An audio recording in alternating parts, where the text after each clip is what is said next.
soving Katanlim nile lunggay na at lengtring Harsat na inminching tanpoy du kangay tring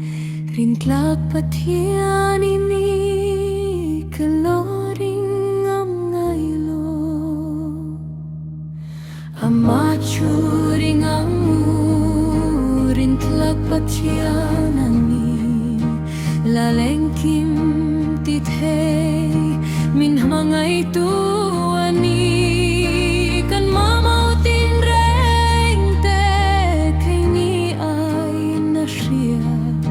tan puivar tu nai reng malsom na min petu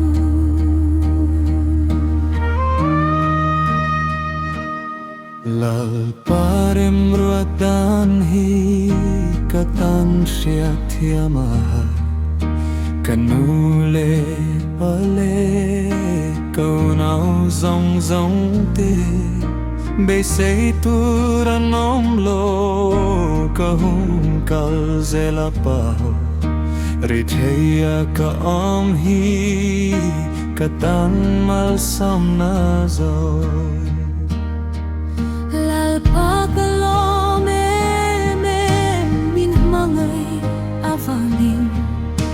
Karing pagbaka masong na kadong te Katiyam zir na konga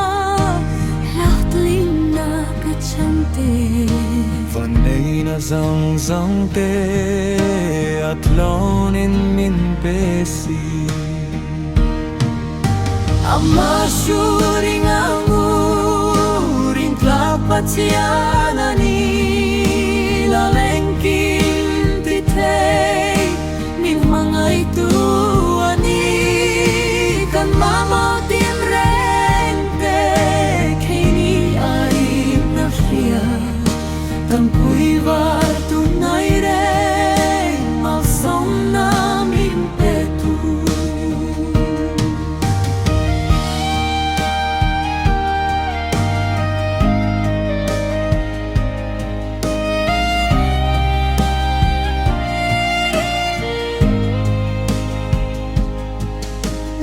Pakalos reta rintlak ini siyahin Kadam chung niya ng machoring zelin Kalungay lelom na iremruat ni silse Rintlak patiyan ini nangin minshuay selra Amachuring anguring tlapat yan